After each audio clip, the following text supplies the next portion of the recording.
എല്ലാവർക്കും നമസ്കാരം. നമ്മുടെ ചാനലിലേക്ക് എല്ലാവർക്കും സ്വാഗതം. ഇന്നത്തെ വീഡിയോയിൽ നമുക്ക് പഴം കൊണ്ടുള്ളൊരു റെസിപ്പി നോക്കാം. അപ്പോൾ അധികം താമസിയാതെ തന്നെ നമുക്ക് വീഡിയോയിലേക്ക് കിടക്കാം. ഇതെങ്ങനെയാണ് തയ്യാറാക്കിയെടുക്കുന്നതെന്ന് നോക്കാം. അപ്പോൾ ആദ്യം തന്നെ നമുക്കൊരു ചൂടായ പാനിലേക്ക് 1/2 ടേബിൾ സ്പൂൺ അളവിൽ നെയ്യ് ഒഴിച്ചു കൊടുക്കാം. നെയ്യ്ക്ക് പകരം നിങ്ങൾക്ക് വെളിച്ചെണ്ണ ഉപയോഗിക്കാവുന്നതാണ്. ഇനി നമുക്കിതിലേക്ക് ക്യാഷ്നട്ട് ഇട്ട് കൊടുക്കണം. അപ്പോൾ ക്യാഷ്നട്ട് നന്നായിട്ടൊന്ന് റോസ്റ്റ് ചെയ്തെടുക്കണം. അതിനുശേഷം നമുക്ക് ഉണക്കമുന്തിരി ഇട്ട് കൊടുക്കാം. അപ്പോൾ ഉണക്കമുന്തിരിയും ക്യാഷ്നട്ടും ഒരുപാടൊന്നും വേണ്ട കേട്ടോ, വളരെ കുറച്ച് അളവിൽ മാത്രമേ ആവശ്യമുള്ളൂ. അപ്പോൾ തീ വളരെ കുറച്ച് വെക്കാനായിട്ട് ശ്രദ്ധിക്കുക. അപ്പം ഞാൻ തീ കുറയ്ക്കാനായിട്ട് വിട്ടുപോയി, അപ്പോൾ അതാണ് ഇത് ചെറുതായിട്ടൊന്ന് മുരിഞ്ഞു പോയത്. ഇനി നമുക്കിതിലേക്ക് തേങ്ങ ചേർത്ത് കൊടുക്കാം. ഒരു 3-4 ടേബിൾ സ്പൂൺ തേങ്ങ ചേർത്ത് കൊടുക്കാം. ഞാനിപ്പോൾ ഇവിടെ ഒരു 3.5 ടേബിൾ സ്പൂൺ അളവിൽ തേങ്ങ ചേർത്ത് കൊടുത്തിട്ടുണ്ട്. ഇനി ഇത് നന്നായിട്ടൊന്ന് ഇളക്കി മിക്സ് ചെയ്തെടുക്കണം. അപ്പോൾ തേങ്ങയുടെ കളറൊക്കെ ഒന്ന് മാറി വരുന്നവരെ നമുക്കിതൊന്ന് മിക്സ് ചെയ്യാം. അതിനുശേഷം നമുക്കിതിലേക്ക് മധുരത്തിന് ആവശ്യമായിട്ടുള്ള പഞ്ചസാര ചേർത്ത് കൊടുക്കാം. പഞ്ചസാര ഓപ്ഷനിലാണ്, നിങ്ങൾക്ക് താല്പര്യം ഉണ്ടെങ്കിൽ ചേർത്ത് കൊടുക്കാം, ഇല്ലെങ്കിൽ ഒഴിവാക്കാൻ. ഇനി ഇത് നന്നായിട്ടൊന്ന് മിക്സ് ചെയ്തെടുക്കുക. അപ്പം ഞാൻ 1 ടേബിൾ സ്പൂൺ പഞ്ചസാരയാണ് ചേർത്ത് കൊടുത്തത്. ഇതിന് പകരമായിട്ട് ബ്രൗൺ ഷുഗർ ഉണ്ടെങ്കിൽ അതും ചേർത്ത് കൊടുക്കാവുന്നതാണ്. അപ്പോൾ കുറച്ചും കൂടി ഹെൽത്തി ആയിട്ടുള്ളൊരു ഓപ്ഷൻ ആയിരിക്കും അത്. അപ്പോൾ ഇതാ നമ്മുടെ തേങ്ങയൊക്കെ റെഡി ആയിട്ടുണ്ട്. ഇനി നമുക്ക് പഴം ഒന്ന് സെറ്റ് ചെയ്തെടുക്കണം. അപ്പം ഞാനിവിടെ 2 വലിയ ഏത്തപ്പഴമാണ് എടുത്തിരിക്കുന്നത്. ഏത്തപ്പഴം വെച്ചിട്ടാണ് നമുക്കിത് ചെയ്യാനായിട്ട് പറ്റുക. അപ്പോൾ ഏത്തപ്പഴം ചെറുതായിട്ടൊന്ന് കട്ട് ചെയ്ത് കൊടുക്കുക. അപ്പോൾ ഒരുപാട് പഴുത്ത ഏത്തപ്പഴം എടുക്കാതിരിക്കാനായിട്ട് ശ്രദ്ധിക്കുക. നമ്മൾ ഈ ഏത്തപ്പഴത്തിൻ്റെ ഉള്ളിൽ ഫില്ലിങ് നിറച്ച് കൊടുക്കണം.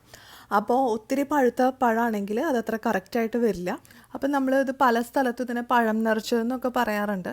ഇവിടെ പഴംപൊരിയുടെ വേറൊരു വേർഷനായിട്ടൊക്കെ നമുക്ക് ബേക്കറിയിൽ വാങ്ങാൻ കിട്ടാറുണ്ട്. പിന്നെ നമുക്ക് വേണമെങ്കിൽ ഇതിൻ്റെ ഉള്ളിലത്തെ ആ കറുത്ത അരി എടുത്ത് മാറ്റാം. അപ്പം നല്ല കട്ടിയിൽ ഉള്ള അരിയാണെങ്കിൽ എടുത്ത് മാറ്റാം. അപ്പം അധികം കട്ടിയില്ല, ജസ്റ്റ് ഒരു നൈസായിട്ട് മാത്രമേ ഉള്ളെങ്കിൽ അത് കളയണമെന്നില്ല. അപ്പം ഞാനിപ്പോൾ കളയുന്നൊന്നുമില്ല, അത്ര കട്ടിയൊന്നുമില്ല അതിന്. അപ്പം അതുകൊണ്ട് ഞാനത് കളയുന്നില്ല. അപ്പം നിങ്ങൾക്ക് ആ പഴത്തിൻ്റെ അരിയുടെ കട്ടി അനുസരിച്ചിട്ട് കളയാതിരിക്കുകയോ ചെയ്യാം. ഇനി നമുക്ക് വേണ്ടത് മൈദയാണ്. അപ്പോൾ 1 ടേബിൾ സ്പൂൺ മൈദ എടുക്കുക. എന്നിട്ട് അതിലേക്ക് കുറച്ച് വെള്ളവും കൂടെ ചേർത്ത് നന്നായിട്ടൊന്ന് കുഴച്ചെടുക്കുക. നമ്മുടെ ഈ പഴത്തിൻ്റെ ഫില്ലിങ് നിറച്ച ശേഷം ഒട്ടിച്ചു കൊടുക്കാനാണ് നമ്മളിങ്ങനെ ചെയ്തെടുക്കുന്നത്. അപ്പോൾ മൈദയും വെള്ളവും കൂടെ മിക്സ് ചെയ്യുമ്പോൾ ഒത്തിരി വെള്ളത്തിൽ കുഴയ്ക്കരുത്, കുറച്ച് വെള്ളം മാത്രം എടുത്ത് കുഴയ്ക്കുക. അപ്പോൾ നല്ല കട്ടിയായിട്ടുള്ളൊരു പേസ്റ്റ് പരുവത്തിലാണ് ഇത് ആവശ്യമുള്ളത്. ഇപ്പം മൈദ ഇല്ലയെന്നുണ്ടെങ്കിൽ ഇതിന് പകരം അരിപ്പൊടി ഉപയോഗിക്കാവുന്നതാണ്. ഇനി നമുക്ക് നമ്മുടെ ആ തേങ്ങയുടെ ഫില്ലിങ് ആ പഴത്തിൻ്റെ ഉള്ളിലേക്ക് നിറച്ച് കൊടുക്കാം. അപ്പോൾ അങ്ങനെ പഴത്തിൻ്റെ ഉള്ളിൽ തേങ്ങയുടെ ഫില്ലിങ് എത്രത്തോളം നിറയ്ക്കാൻ പറ്റുമോ അത്രത്തോളം തിക്കായിട്ട് നിറച്ച് കൊടുക്കാം. അപ്പോൾ ഞാനിപ്പോൾ ഒരു സ്പൂണിൽ പഴത്തിൻ്റെ ഉള്ളിലേക്ക് തേങ്ങയുടെ ഫില്ലിങ് നിറച്ച് കൊടുക്കുകയാണ് ചെയ്യുന്നത്. അപ്പോൾ ഫില്ലിങ് നിറച്ച ശേഷം നമ്മുടെ കൈ വെച്ച് ഇതൊന്ന് അമർത്തി കൊടുക്കുക. തേങ്ങ പുറത്തേക്ക് ചാടി പോവാതിരിക്കാനാണ് ഇങ്ങനെ ചെയ്യുന്നത്. അപ്പോൾ ഇതുപോലെ തന്നെ അടുത്ത പഴവും ചെയ്തെടുക്കാം. അപ്പോൾ നിങ്ങൾക്ക് ഈ പറഞ്ഞ അളവിൽ, തേങ്ങയുടെ ഈ പറഞ്ഞ അളവിൽ ഒരു 4 പഴം വരെ ഫില്ല് ചെയ്തെടുക്കാവുന്നതാണ്. പിന്നെ പഴം ഒത്തിരി വലുതാണെങ്കിൽ അതിൻ്റെ കൂട്ടിന് വ്യത്യാസം വരും. അതുപോലെ തന്നെ ചെറിയ പഴമാണെങ്കിലും ഇത്രയും തേങ്ങ ആവശ്യമായിട്ട് വരില്ല.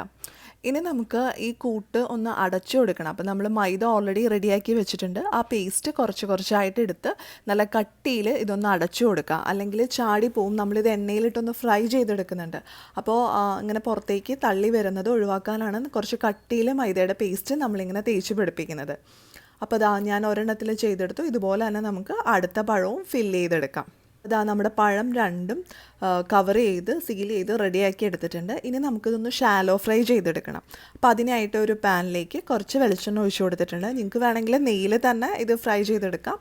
അതും അല്ലെങ്കിൽ കുറച്ചും കൂടെ മൈദ കലക്കിയിട്ട് നമ്മൾ പഴംപൊരിയൊക്കെ ഉണ്ടാക്കില്ലേ, അതുപോലെ മൈദയിൽ ഈ പഴം ഒന്ന് മുക്കിയ ശേഷം എണ്ണയിലിട്ട് വറുത്ത് കോരാം.